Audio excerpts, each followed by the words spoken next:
গুৱাহাটীৰ নলাত উদ্ধাৰ হোৱা কণমানি অবিনাশৰ ঘৰত উপস্থিত হৈছেগৈ মুখ্যমন্ত্ৰী। আমি পোনপটীয়া সম্প্ৰচাৰযোগে আপোনালোকক দৃশ্য দেখুৱাব বিচাৰিম।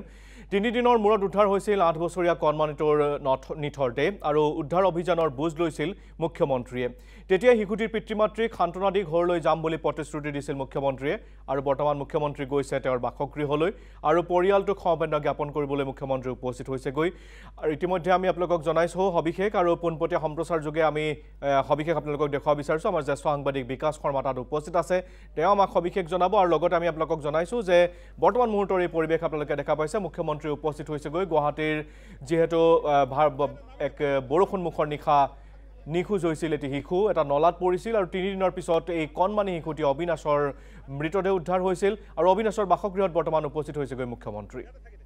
বিকাশ শৰ্মা আমাৰ সৈতে আছে, তেওঁ আমাক সবিশেষ জনাই থাকিব। বিকাশ শৰ্মা।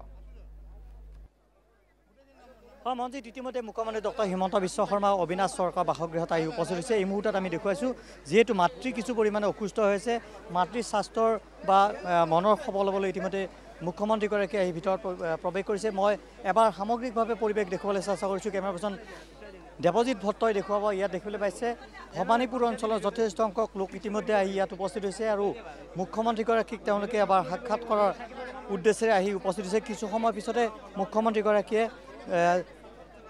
যিগৰাকী শিশু ইতিমধ্যে 8 বছৰীয়া শিশু অবিনাশ চৰকাৰক শ্ৰদ্ধা নিবেদন কৰিব আৰু এই মুহূৰ্তত আমি দেখুৱাইছোঁ ইয়াত এখন ফটোত ইয়াত কিছু ফুল ইয়াত ৰখা হৈছে। কিছু সময় পিছতে মুখ্যমন্ত্ৰীগৰাকীয়ে সেই ফটোত প্ৰতিছবিত আচলতে পুষ্পাঞ্জলি অৰ্পণ কৰিব আৰু এই মুহূৰ্তত যদি চাই তেতিয়াহ'লে ভৱানীপুৰবাসী ৰাইজ তেওঁলোকে ওলাই আহিছে আৰু কিছু সময় পিছতে মুখ্যমন্ত্ৰীগৰাকীয়ে ভিতৰৰ পৰা ওলাই আহিব। আৰু আমি ইতিমধ্যে উল্লেখ কৰিছোঁ যে যিগৰাকী ছাত্ৰ ইতিমধ্যে তেওঁ প্ৰথম 3 দিন নিখোজ হৈছিলে, তাৰপিছত তেওঁৰ নিথৰ দেহ উদ্ধাৰ হৈছিলে। তেওঁৰ মাতৃৰ ইতিমধ্যে স্বাস্থ্যৰ কিছু অৱস্থা জটিল হৈ থকা বাবে মুখ্যমন্ত্ৰীগৰাকীয়ে তেওঁৰ ভিতৰত নিজে খবৰ ল'বলৈ প্ৰৱেশ কৰিছে। অসুস্থ হৈ পৰিছে, অচেতন হৈ পৰিছে মাতৃগৰাকী অবিনাশ চৰকাৰৰ।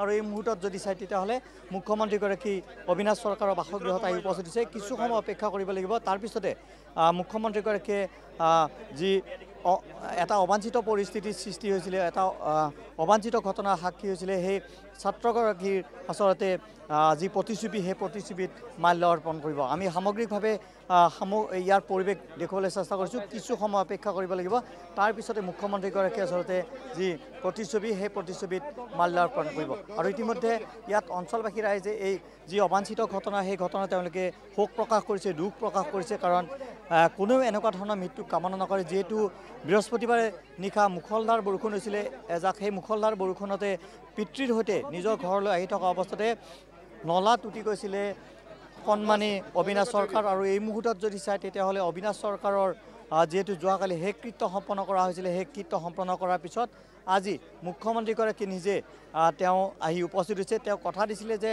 এদিন পূৰ্বে অৰ্থাৎ শনিবাৰে তেওঁ অবিনাশ চৰকাৰৰ পিতৃ মাতৃক আচলতে সাক্ষাৎ কৰিছিলে আৰু সাক্ষাৎ কৰাৰ পিছত তেওঁ কৈছিলে যে মই পুনৰ আপোনালোকৰ ঘৰলৈ যাম।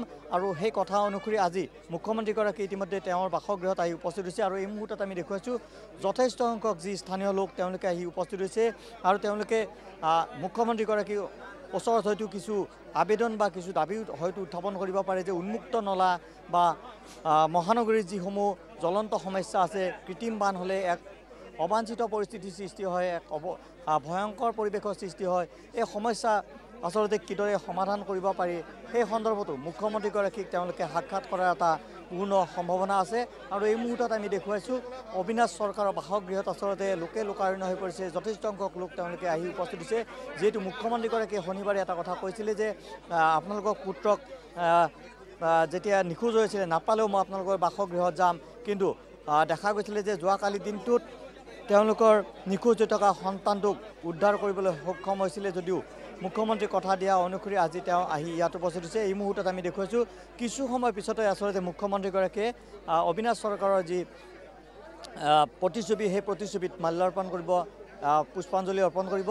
যিহেতু অবিনাশ চৰকাৰৰ মাতৃ যথেষ্ট মানসিকভাৱে ভাগৰি পৰিছে, তেওঁ যথেষ্ট অসুস্থ হৈ পৰিছে, যাৰ বাবে মুখ্যমন্ত্ৰীগৰাকীয়ে তেখেতৰ স্বাস্থ্যৰ এই মুহূৰ্তৰ ভিতৰত বুজ লৈ আছে। তাৰ সমান্তৰভাৱে আমি দেখুৱাইছোঁ ইয়াত যথেষ্ট সংখ্যক লোকৰ ভিৰ পৰিলক্ষিত হৈছে। স্থানীয় লোকসকল তেওঁলোকে আহি উপস্থিত হৈছে। এক অবাঞ্ছিত ঘটনা বৰ দুখ লগা ঘটনা এটা হৈছে আজি মুখ্যমন্ত্ৰীগৰাকী আজি ইয়াত আহি উপস্থিত হৈছে আহিয়ে 5 মিনিট নালাগে তেখেত আহি আছে এইটো অবাঞ্ছিত ঘটনা এইটো ল'ৰাজন খুব ভাল ল'ৰা আছিলে ল'ৰাজন সকলোৰে মৰমৰ আছিল স্কুলৰ মৰমৰ ল'ৰা আছিল খুব ভাল ল'ৰা আপোনালোকে কেনেকৈ পাইছিলে তাক নাই মইতো ওচৰৰ নেইবাৰ ওচৰৰ চুবুৰীয়া আপুনি ওচৰৰে হয় ওচৰৰে বেছি দূৰ নহয় ইয়াৰ পৰা মই দেউতাকক জানো ল'ৰাটোকো দেখা পাইছোঁ বছ কিমান বছৰ ধৰি তেওঁলোক এইটো বাসগৃহত আছে এইটো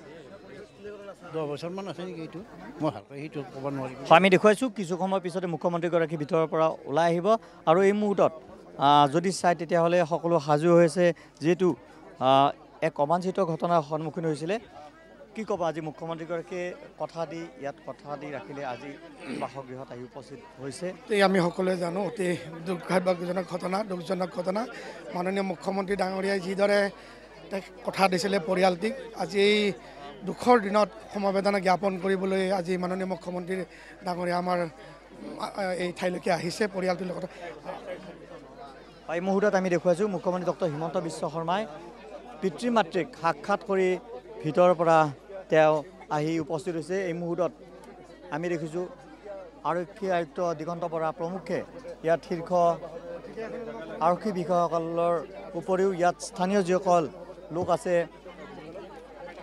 তেওঁলোকৰ লগত কিছু মত বিনিময় কৰি আছে মুখ্যমন্ত্ৰীগৰাকীয়ে এই মুহূৰ্তত পোনপটীয়াভাৱে দেখুৱাইছোঁ বৃহস্পতিবাৰে নিশা এক শোকাবহ ঘটনা সংঘটিত হৈছিলে মহানগৰীৰ জ্যোতিনগৰত আৰু এই ঘটনাত দেখিবলৈ পাইছিলে যে বৃহস্পতিবাৰে নিশা পিতৃৰ সৈতে নিজৰ বাইকত আচলতে কণমানি অবিনাশ চৰকাৰ তেওঁ নিজৰ ঘৰলৈ আহি আছিলে আৰু ঠিক সেই সময়ছোৱাতে জ্যোতিনগৰৰ কালী মন্দিৰৰ সমীপত এটা নলাত আচলতে বাইক দুৰ্ঘটনা সংঘটিত হৈছিলে তাত নলাত পিতৃৰ সৈতে বাগৰি পৰিছিলে কণমানি অবিনাশ চৰকাৰ আৰু এই ঘটনাৰ পিছতে বিগত 3 দিন ধৰি নলাত নিখোজ হৈ আছিলে কণমানি অবিনাশ চৰকাৰ আৰু তাৰ পিছত যদি চাই তেতিয়াহ'লে 3 দিন পিছত ৰাজগড়ত উদ্ধাৰ হৈছিলে অবিনাশ চৰকাৰৰ মৃতদেহ আৰু এই মুহূৰ্তত আমি দেখুৱাইছোঁ মুখ্যমন্ত্ৰীগৰাকীয়ে অবিনাশ চৰকাৰৰ প্ৰতিমূৰ্তিত আচলতে পুষ্পাঞ্জলি অৰ্পণ কৰিছে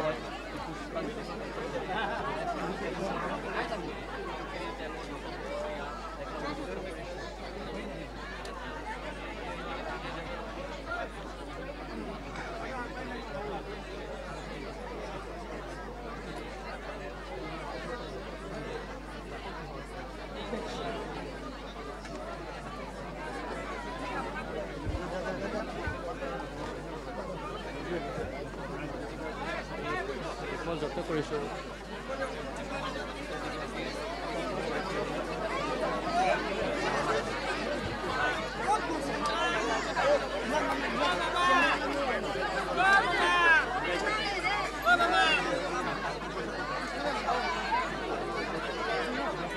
লাগে